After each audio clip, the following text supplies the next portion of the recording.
Hello and welcome to the second part of our Thor Love and Thunder. This is our spoiler part. I'm Greg the Bold One. I'm Ollie the Bearded One. And we are Film Fam, our ever-growing family of amazing film reviewers and film likers.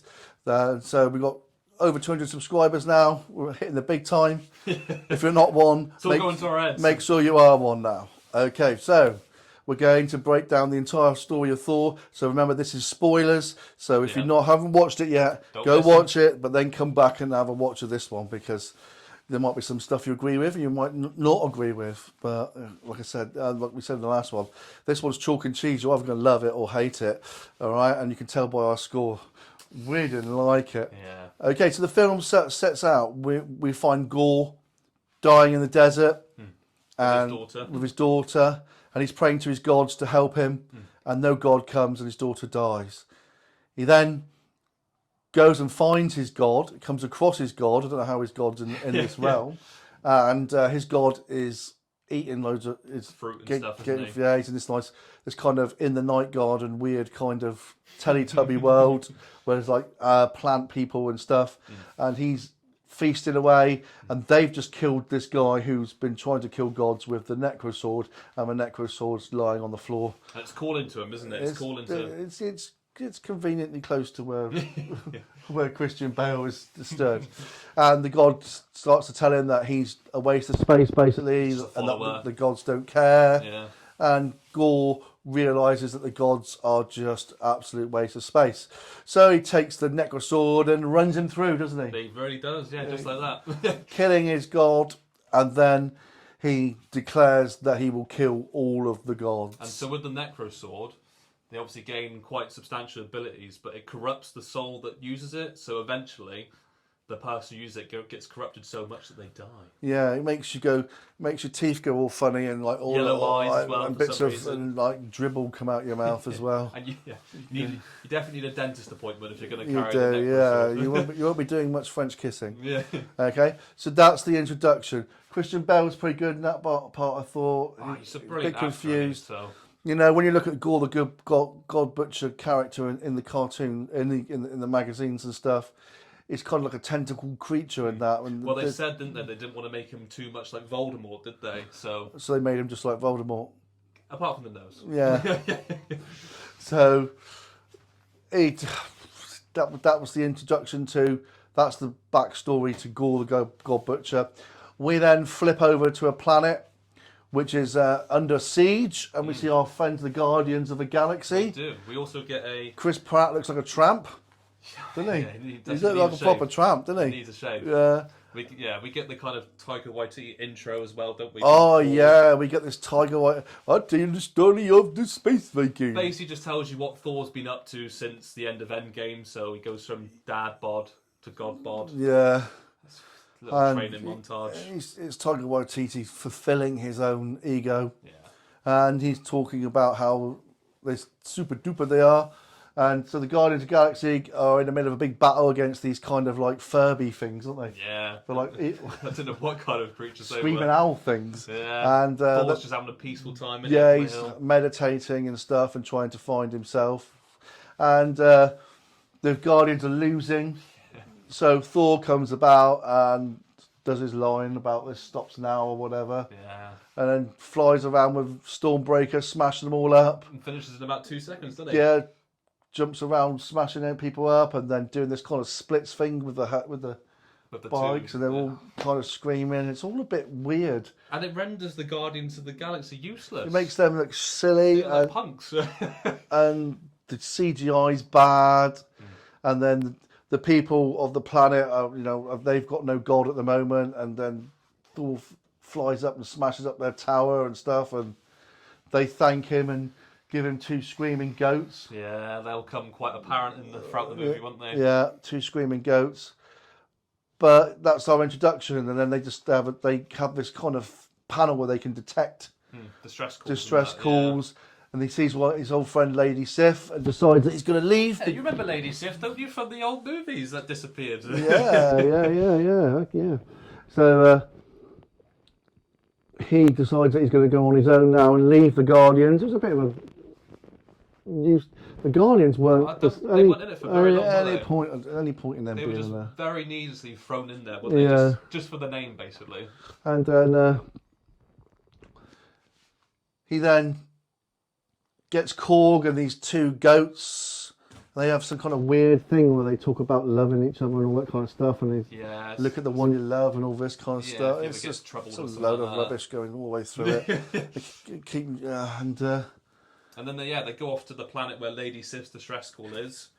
Yeah, they get beamed there by Stormbreaker, don't they? Stormbreaker can open a rainbow bridge. They fly by Rainbow Bright over to this place, and there's a big god dog lying dead there. Lady Sif's lying there with one arm. Honestly, they take the mick out of this because she thinks she's going to die in that and go to Valhalla.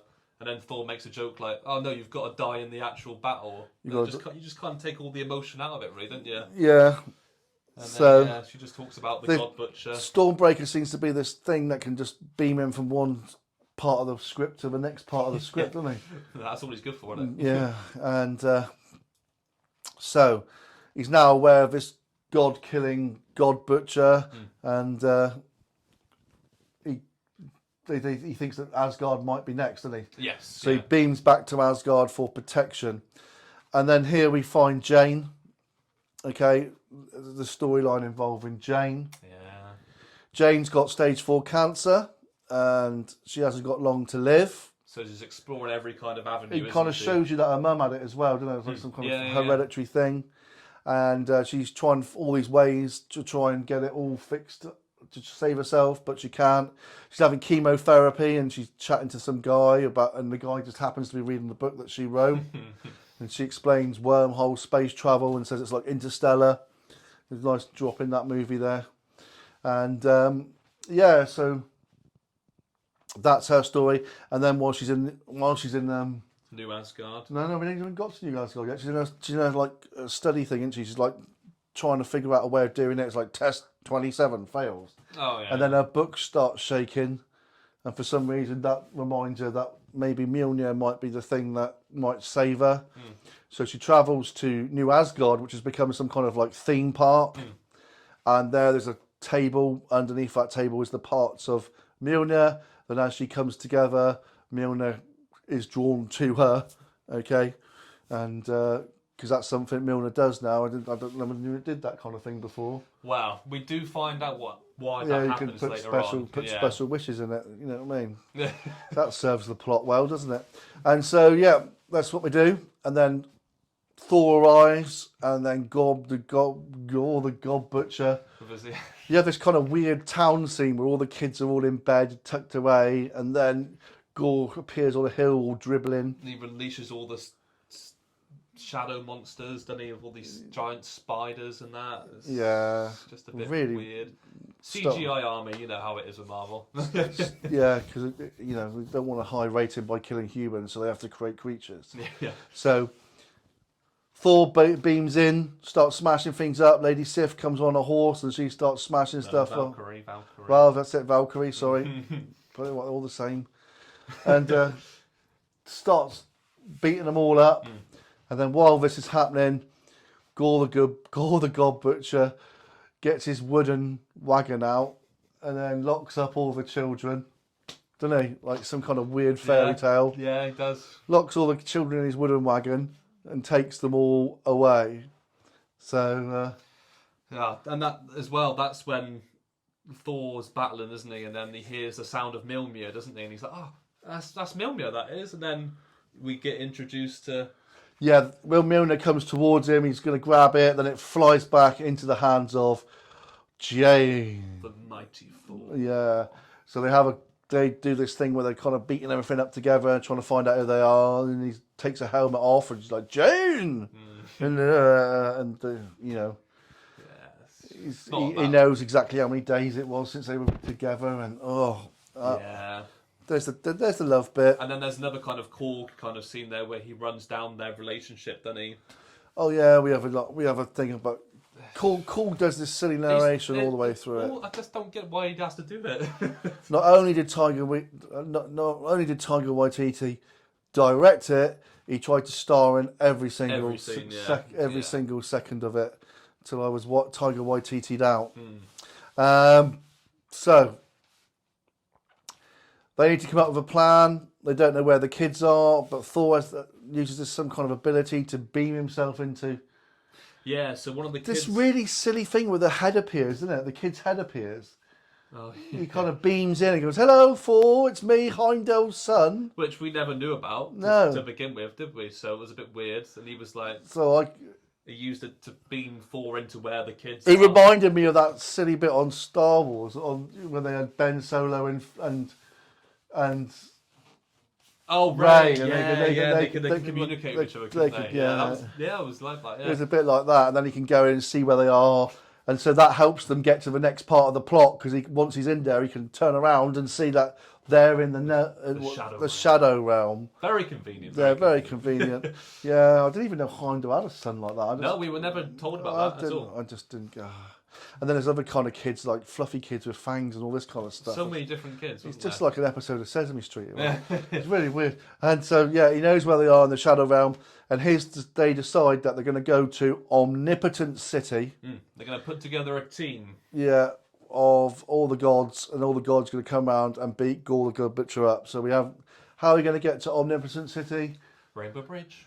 Isn't this the bit with the goats? Yeah, but they're going across the Rainbow Bridge, yeah, aren't they go on their rainbow boat with their flying goats. They'll scream their heads off. Yeah, all the way to Omnipotent City, which is a really, really badly rendered CGI. Really bad. Cloud City from Star Wars. Yeah, very much so. Yeah. Very much so. And in there, it's all gold and everybody's chilling out and having a great time. And all the gods from all the different realms are all there. Korg's many stupid... Do you remember that one with the fluffy marshmallow thing with the stupid eyes as well? Well, I think it was sat on a spoon. Yeah. Yeah, some weird thing sat on What the heck is that? I didn't get it. I don't know if that was an American thing, but I didn't get it. No. Korg had the stone man from Hey Nonny Nonny. Yeah. And there was all, in the background, there's your usual Star Wars creature thingies. Yeah.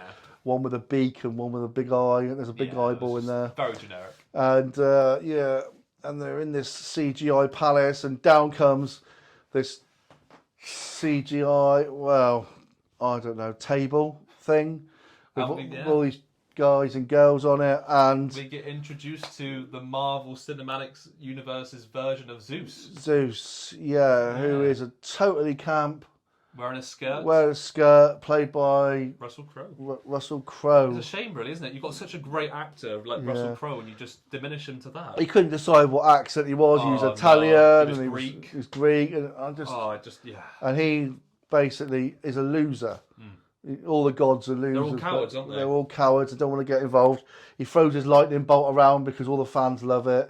And, that's really bad CGI as well. Thor steps forward, doesn't he? Because he wants to talk to Zeus. Yeah. And Zeus flicks off his disguise. Yeah, takes all his clothes off. They have that fainting scene you see in the trailer.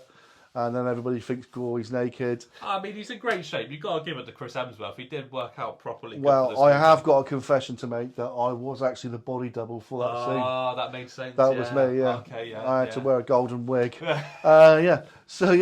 And so Zeus decides he ain't going to help him. So they decide they're going to break out of Omnipotent City, which they've just broken into. Yeah. And Thor ends up killing Zeus. He throws the lightning bolt through him, doesn't he? Yeah.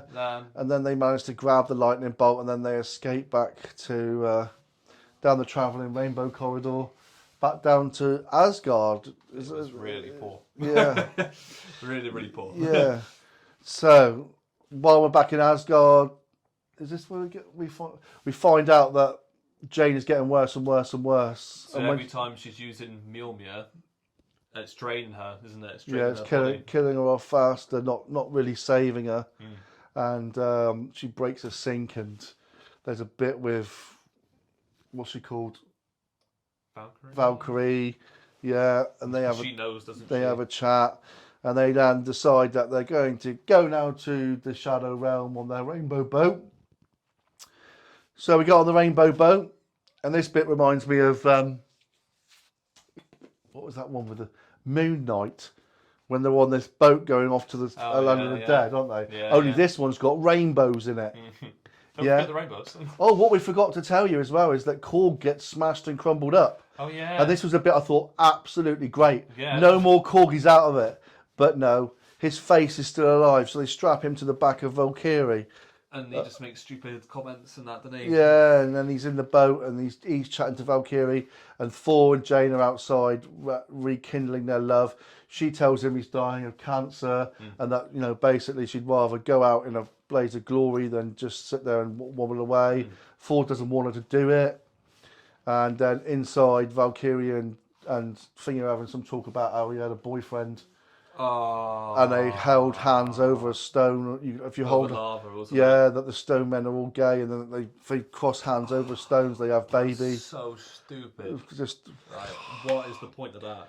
I just didn't get that. I don't. There was also a subplot in this movie as well, where Stormbreaker was jealous of Mjolnir. Oh yeah. That was ridiculous. It was the ongoing gag that just kept on going and on going. That Stormbreaker was in a mood because Mjolnir was there, and I really didn't care about it. What's going on? He tries to summon Mjolnir to himself, and then Stormbreaker comes kind of floats out. It's just what are you doing, Taika Waititi just played everything for laughs. He had way too much creative freedom in this movie. There was no reins on him at all. And we get to the Shadow Realm. Yeah, and they crash into the planet. There was a cool transition of the colour, wasn't there, as well? That's one of the only things I really liked about the movie was the transition of that. Yeah. So they get on there, and it's like this point they realise that he's trying to get into eternity, and that Stormbreaker is the key to get in because it's got the Rainbow Bridge effect. And whilst he's in eternity, he's granted one wish, so obviously his wish is going to be to kill all the gods. So it's a trap. They go to get the kids aren't there. It's all a big trap. They come out. Jane throws Stormbreaker off into space. Mm-hmm. So then they get all these big tentacle things come out and grab them all, and then he wants the axe. Yep, and he says, summon the axe. Yeah, and they don't do it, but then he does do it, and they have a bit of a fight. Oh, Valkyrie gets stabbed as well, didn't she? Oh yeah, Valkyrie gets stabbed. But she's not killed, of course. Don't worry about that. This is the Marvel universe. It's like the Star Wars universe. Everyone gets run through, but nobody ever dies. And Gore ends up getting the sword. I mean, Gore didn't really get any kind of story, really, did he? There was nothing to. You have such a brilliant actor in Christian Bale, and you just do that to him. So he gets Stormbreaker. They get out. They escape with their lives. Go back to the planet. Go back again. So going backwards and forwards. Yeah, it's the same locations as well, isn't it? It's not. There's nothing different or anything. It's just. So they now need to go to the edge of eternity, isn't it? They've got to go to the heart of the universe. And I've got to be perfectly honest now. I can't remember how to get there. I kind of blanked out from the movie at this point. He just sort of teleported there, didn't he? I just thought it was so weak. I just couldn't really. I was really having trouble staying in the cinema. And before they got there as well, Jane's obviously still struggling, isn't she? Yeah. So Thor tells her, if you use the kind of powers of Mjolnir one more time, you're going to die. Yeah. So he tells her he loves her, tells her he wants a future of her, not to use it. He's got it all under control. He'll sort it out. And off he goes. So he ends up there, and they end up in a big fight. Do they do the kids before we do that end fight? They do, don't they? Yeah. He finds the kids, and he bestows the power of lightning butt kicking on all the kids. So they all become like lightning eyes, lightning teddy bears. Oh. What was that like? Logan do that with the kids. Remember that film Logan? Yeah, they did. Yeah, they did. Yeah. This was done really stupid. So all the little kids are running around beating everybody up. They'll all be. Or any kids are going watch this. There was one girl who had a bunny rabbit toy and it was shooting lasers out of its bloody eyes, wasn't it? Yeah. I know, it's just. So all the kids will be at school next week beating each other up with laser eyes. Yeah. I looked at you at that point and I was just like, this is ridiculous. Like, what is he doing? Yeah, it was really. Why bring kids into it like that? And I don't know what the kids. They were a big plot device in this, weren't they? For some reason. But what I don't get is they could have just. He had to get to Gore anyway, yeah. So it didn't matter whether he had kids or not. He was going to have to. He was just going to have to do it. There was no. I don't know. Anyway, they have a big kiddie fight. And then Thor fights the God Butcher and destroys the sword, doesn't he? Is this where he destroys the sword, or was that? No. That's so not after. Just as he's about to be defeated, Thor, because for some reason he gets overpowered. He gets saved by a woman. He does. The mighty Thor suits up one more time. One more time on a death run. And Thor looks at I'll give it to Chris Hemsworth. He's a brilliant actor. You could see the emotion on his face. Yes, of course. Yeah. I totally agree. And so they open Eternity and there's a great breaks a sword. They have this big thing about Jane's going to die. He tells Gore that, and Gore's talking about his daughter, and then Gore. I don't understand why they didn't have this conversation before all this happened. To be honest with you, no, I don't understand. They just didn't have to do all this. Going on for a coffee and chatting about it. So then he wishes for his daughter back, and he dies, and then Jane dies. The emotion is just not there for her. No, it's not there.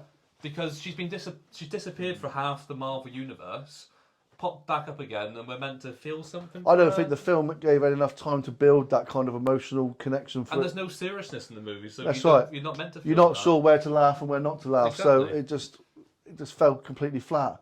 And so Gore's dying wish is for Thor to adopt his daughter, wasn't it? Thor to adopt his daughter, yeah. So then it kind of like pans out back to Asgard, and Asgard's flourishing again. Korg has his baby, doesn't he? He has his little scene with Dwayne The Rock. Yeah, he gets his boyfriend and has a baby. This actually happened, by the way. We're not making. Although it sounds like we're making up as we're going along, I think that's what Taika Waititi did. Well, then with his daughter, adopted daughter, having a chat around the lunch table, and that's what you want to see from Thor, isn't it? You know, him do dad stuff, a bit of daddy daycare, and then drops down, and they appear that they're on the side of a beach with two warring factions, and they run out to have a big fight, and we get told by Korg that they are now known as Love and Thunder. Wasn't she wielding Stormbreaker as well? Didn't want to have more Mjolnir. I think Thor had Mjolnir, and she was. Yeah. And there's statues of Jane, and that's basically it. That's there's no. I'm out of energy. I'm out of time on this, man. Yeah. Okay. So then you get to your end credit scenes, your typical kind of Marvel kind of thing. Yeah, there's a mid credit and an end credit. Mid credit is Zeus, who's now who's been run through with his lightning bolt. Yeah, but of course he's alright. Of course, he's alright, and he unleashes his secret weapon, Hercules. His son Hercules, who's Roy Kent out of Ted Lasso. Ted Lasso. If you've not seen Ted Lasso, it's a great TV series.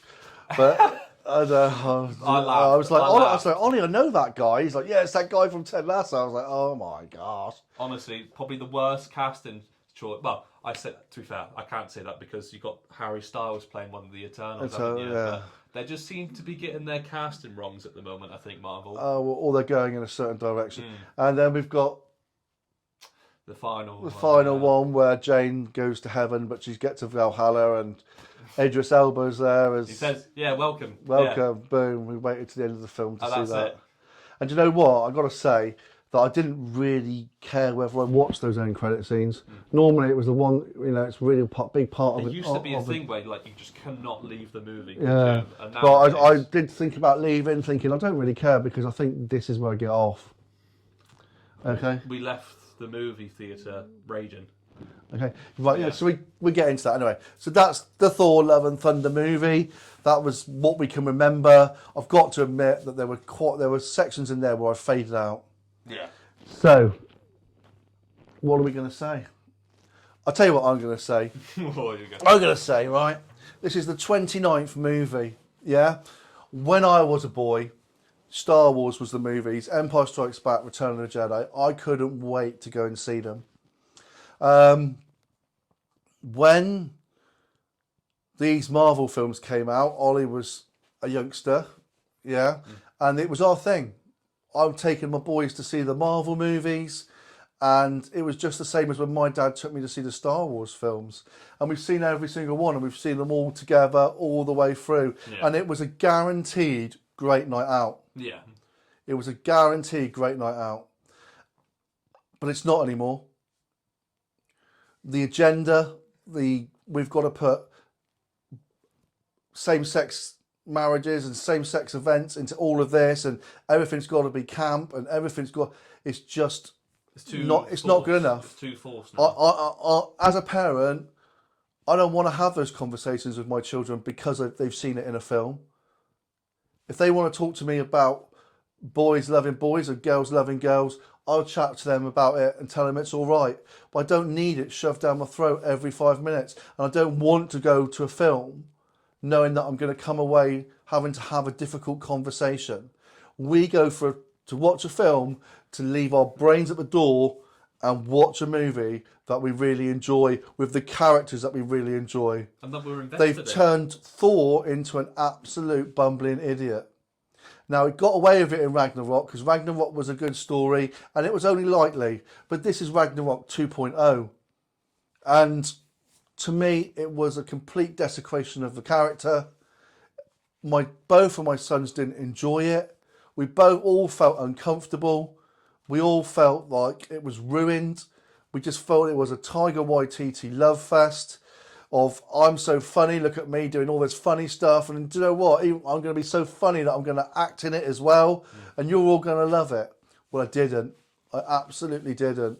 And I said to my son, I said to the bearded one before we went, I said, this could be where I get off the Marvel Universe. And he was like, don't be silly, Dad, don't be silly. And when I walked out, I said, this is probably where I get off. I don't want to give any more of my money to that direction. I want the characters back that we had. We had Doctor Strange in the Multiverse of Madness. What on earth that was all about, with zombies and whatever. If I wanted to watch that, I'd watch that. But I want to watch superheroes, being role models, not points of contention and educators of my children. I educate my children, not Disney. And that's a pretty serious rant for me. That was, yeah. You're never normally like that. Yeah. You know? Yeah.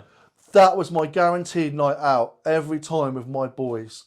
And after the Eternals as well, we have come away disappointed movie after movie after movie. When Spider-Man came out, we thought, this is great. This is the best movie ever. We loved it. We high-fived after it. We went and saw it twice. But I will never watch that again. I'll never watch the Eternals again. And I don't really care what's coming next.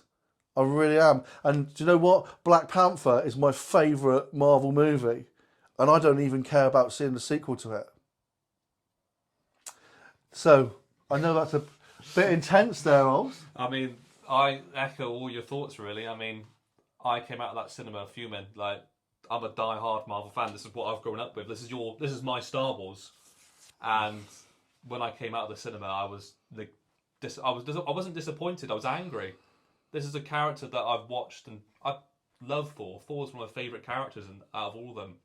And what they did to him in this movie was just disgraceful. Like, the treatment that the director's taken with it, and he should stop directing. He just needs to stop. The plot was all over the place. There was no plot. There was no Gore plot. wasn't established well enough. It was bits and bobs here and there. There wasn't enough to care about anything. It's just like they tried to cram as many jokes as they could into it. They said that Gore the God Butcher was one of the best Marvel villains that's been... No, there's no Dr. Octopus. You've got to think, this is phase 4 of the Marvel Cinematic Universe. Where is it leading to? We had before with, the build-up to Infinity War, all these kind of movies were connected and they was building to something massive. Nothing's happening. Ever since they did that Fat Four thing, and they got a couple of good laughs out of that, they've made it stupider and stupider because they think that's what people want to see. But we don't. If you want to introduce a really camp comedy superhero, then create it. Don't ruin one of the best. And then I'll decide whether I want to take my kids to see it. But Thor is mighty Thor. He is Thor. He doesn't need bailing out by anybody. He is who he is. He's slightly on the dumb side, but all brute and all man. And there was no scenes in the movie where you thought, "Oh, Thor's about to kick his ass." Yeah, he's about to like, get into the come zone. on, here we go. It's going to be great. Even that bit at the beginning, he was like, "Oh, what's It turned into a massive It's jump. going to do the silly things with There's space legs and bikes." splits and stuff. Like, what is he doing? The CGI was terrible. The script was all over the place. The messages that were in it were not appropriate, I don't think, No. for younger audiences. You know, there's a lot of this being pushed into schools at the moment and pushed for their screens as well. Disney, it's not your job to educate us. It's your job to entertain us. And parents should feel safe to be able to go and watch something, you know? Yeah. That is like you said. And I've got, you know, there's no offence to anybody or anything. That's just my opinion of when I go and watch a movie. When I watched Iron Man was cool. When I went and watched Thor: The Dark World, that was cool. When I went and watched Ant-Man, that was cool. That wasn't cool to me. No. It wasn't cool. For me, I came out that thinking they've just killed the franchise with that movie. And I think they killed it with internals, but, you know, I could let Eternal slide because it's a new set of characters, but you've Yeah, just taken one of the pillars of the Marvel universe and you've just desecrated it. yeah. And I'm done. I'm done. That's why it got a 3. Yeah. It looked cheap. It tried to be funny when it wasn't funny. It tried to educate you when we don't need education. Wasted your actors. It was a waste of time. It was a waste of time. And I know a lot of people have loved it. And if that's your sense of humour and that's your thing, then I love you all in this. And everybody's entitled to everything they want, you know. But this is our review, and our review says that we didn't like it. There used to be, when the movies, you'd have to watch all of them to make sure you were caught up with the story. You could skip this. It adds nothing. And Doctor Strange as well. It adds nothing to the... Doctor Strange as well. You can. It's lost its plot. It's lost its overreaching with all the Secret Wars stuff. There's no direction. There's no direction. That's a really good point. Just, Anyway, I don't want to add any more. No, I could go on for hours with this because I'm so disappointed and upset about it. Well, if you stay with us for this long, hope you're all happy and cheerful. Yeah, sorry to put a dampener on the mood of things. Yeah, that's our feelings. That's what we think, and that's Thor: Love and Thunder in the bag, and another review for us in the bag. And forgotten about. Hopefully we're moving on to better things. Yeah. Okay, so like and subscribe. Okay, I'm hoping that will cause some chat and some interaction. Yeah. You know. Tell us why we're wrong. Tell us why this was the best movie out of all. Yeah, I'd love to know. Yeah. And I respect everybody's comments. Okay, and I hope you're all having a great time. And from us, this is goodbye. I think. You got anything to add? No, we'll see you on the next one, guys. Yeah, like and subscribe. See ya.